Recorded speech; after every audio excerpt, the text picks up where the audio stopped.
Welcome back, folks, to Let's Replay Realms of the Haunting. Now, when last we left off, we'd managed to restore the balance. We got to the Chamber of the Soulstone, Gaul was defeated by Hawk, Florentine was killed by Alf throwing a sword through him.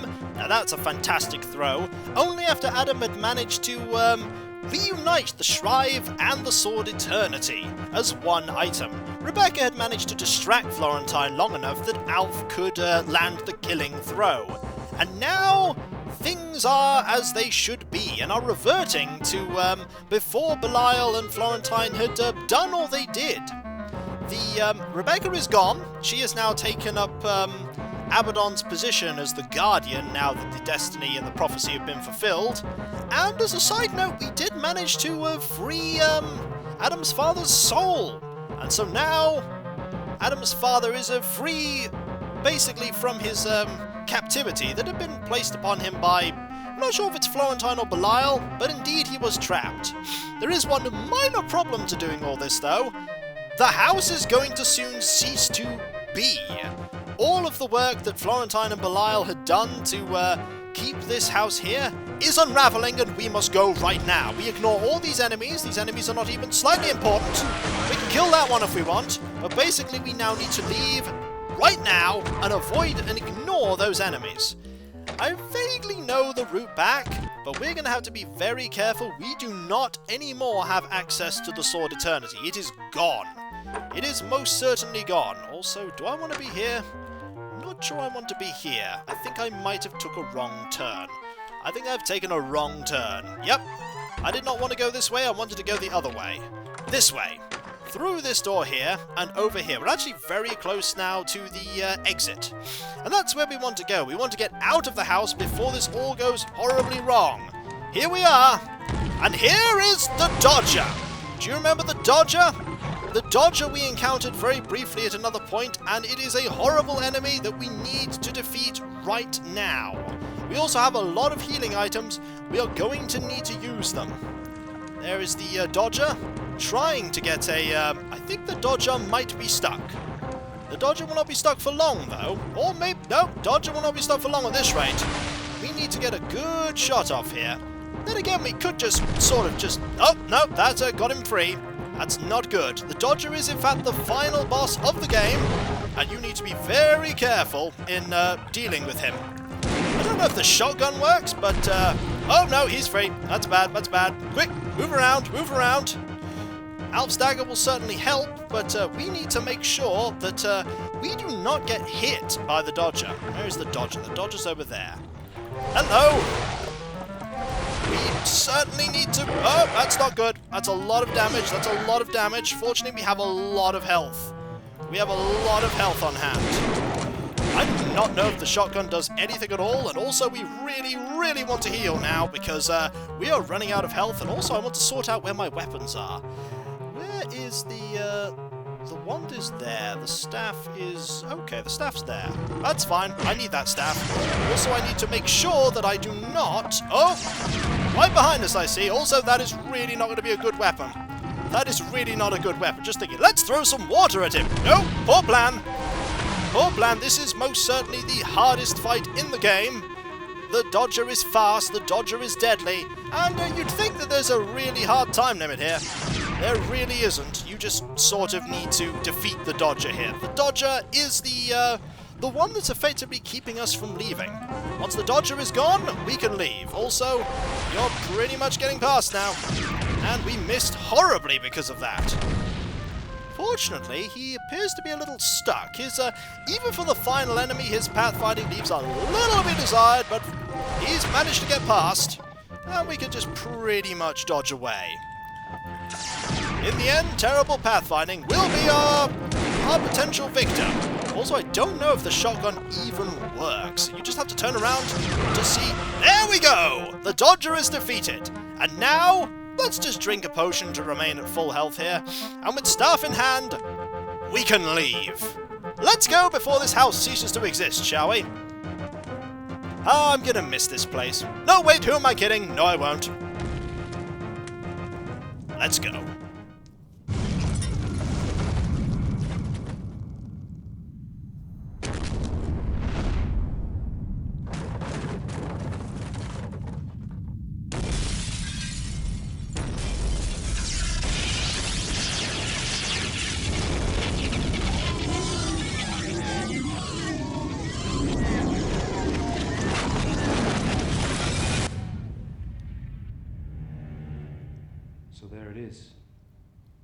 from beginning to end.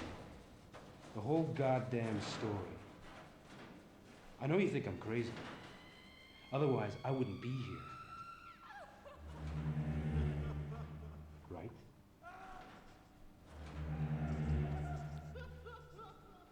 Now, if you don't mind, I'd rather you left me now. I'm very tired. I just want to go to sleep. That's understandable, Adelaide. You've been through a traumatic experience. Tell me about it. You should try to rest a little.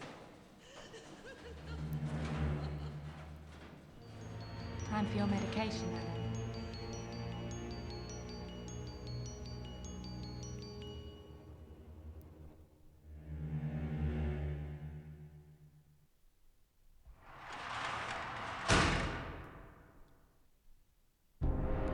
And that indeed is the end of the game.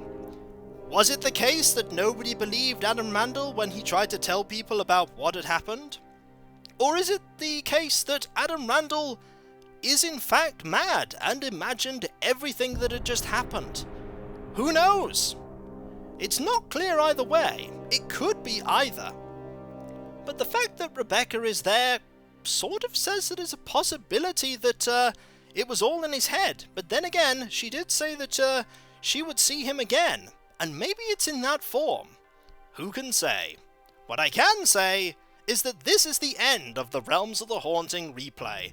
And I have to say, it's definitely held up, not only from when it was released, but the last time I played it. There are still some things about it that when you look back now, the acting in the FMV sequences is actually very good for FMV acting, even if the sound balance for it isn't that great.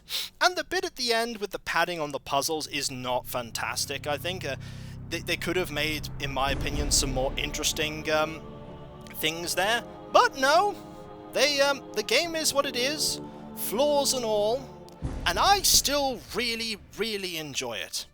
And I still think it's a really great game. And I encourage you to play it as well. For that is indeed Realms of the Haunting. Copyright Gremlin Interactive, 1996. 20 years ago. This game is 20 years old. It's a very old game. Very old indeed. Apologies, folks, for the sudden segue between the very end credits and here. Basically, there is a screen at the very end of the game, the end screen, that for some reason did not capture whatsoever when I was recording, so all what I said then was completely and totally lost. However, there is this area here that will record, and I will say what I wanted to say before, here. And that is mainly that there are a lot of things to this game that I previously did not actually know. When I was going through it this time, I did various dialogue options that I'd never experienced previously. And not only that, but let's grab this pistol here. If you don't grab the pistol here, by the way, someone's informed me that it appears later. So you will get the pistol at another point. And basically, there are things that I'd never seen before in the game that I have now because I decided to go and try things. For instance, the biggest example of that is the fight with Belial near the end. I didn't know that if you go and do something different, like go into melee combat, you get an entirely new cutscene for that. You die, but you still get a new cutscene, and I'd never seen that before. There's also something that I've never actually managed to get done in the game ever, and that is the fact that at that point, there is the stone that I was hiding behind to avoid Belial's attacks. You can actually encounter Rebecca there, or so I've seen in some videos, and I've never ever, in all the times I've ever played the game, encountered Rebecca at that point. You get the option of either freeing her or leaving her there, and I've never had that happen. And I don't know if it's something that I've missed, but I've never actually had it occur, and it's interesting that even now, 20 years later, there's still things that I've never actually uncovered, and if I played the game again, hopefully I'd be able to figure out what the problem is. Also, we're not leaving. Nope, Adam, I've gone to the beginning of the game here, but we're not going to go through the game all the way again. I'm going to spare you that, Adam. There's a lot of things with realms and staffs of energy and all that kind of stuff you really don't want to do. There's also something about tower gates and magical portals. You you're better off just staying here for now. The game itself combines lore and the characters and the setting and the music as well, which isn't playing at the moment for some reason. It's kind of handy considering I'm doing the end part. It combines them all together into a very well built and constructed game with a great narrative. There are of course some holes in it, but there are always holes in a narrative, and for the most part the game does a fantastic job of building this atmosphere of eeriness and otherworldliness that just doesn't feel right as things build up one on top of another to make this tale of persevering over great cosmic odds and saving the balance and humanity with it. And it's a game I'd encourage anyone to play because it's still fantastic. There are, of course, creakiness and in the fact that there are parts of the game that haven't aged that well. The combat has its flaws with the pathfinding of the enemies being off, and the dodger was just all over the place with the fact that the dodger moves so fast. It was very difficult for that enemy to navigate this room. And you can, of course, take advantage of doors. You couldn't in that fight because all the doors were gone. But that is a sign of the 20 years since the game has been released. If the game was made now, that probably wouldn't be there. And there hasn't been a sequel to this game in all this time. I'm not surprised in some regards, but it would be nice to see what will be done with this now. I'm not sure how they've managed to keep it going, but hey, they may do one day. Who knows? Who knows? You see sequels for all kinds of things these days. And so, this was Let's Replay Realms of the Haunting, a game very near and dear to my heart, and despite all of its minor flaws, it's still great fun to play, and I encourage anybody to play it as well. Use weapons that I didn't for most of the time. Use Florentine's staff or the shotgun. The shotgun is still really useful in later parts of the game, especially with all the ammunition you're hoarding. Pretty sure you could destroy Belial with the shotgun. And just generally do things I didn't, and see if you can find out how you can get Rebecca to appear in that final point with Belial. It's all a mystery that needs solving, and it's a good game that is fun to play. And so, what's to come in this slot beyond? I'm pretty sure I have an idea as to what I want to play in the Let's Replay slot. It will be a Let's Replay game. Another game that there are many things I haven't explored the first time round, or even the time I originally played. Dialogue that I never uncovered, and choices I never made, and even quests I never went and did. Whole segments of the game that I just completely glossed over. And I hope to rediscover all of these things and see the game anew. But that is for next time. For now, I'm Kikoskia, and this was Let's Replay Realms of the Haunting. And I'll catch you next time, folks, for when we come back, this mirror must be shot. Cracked. Indeed it is. Smashed. Indeed it is. Smashed. Yep, you've already said that, good sir. So, I'll catch you next time, folks, and I'll see you then. Later. Trust in time, folks. Trust in time.